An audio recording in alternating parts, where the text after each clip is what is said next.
What's up, guys? My uncle gave me this T-post pounder.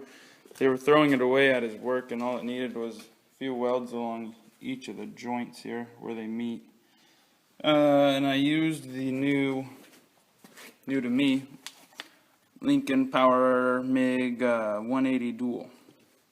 Just got this machine, dual voltage, nice running machine. Just figured it out. I was having some troubles getting it started, but got it. It's going.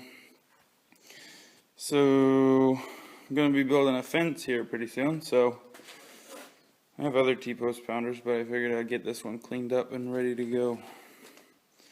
So I'm going to wait for the paint to dry on this side. Camera battery is getting low, so I'm rushing, trying to get it done. I just finished painting it, as you can see.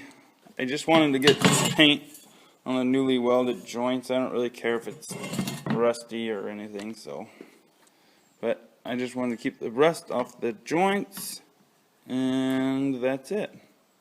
Alright, that's it for this video. If you liked it, give me a thumbs up. Please subscribe.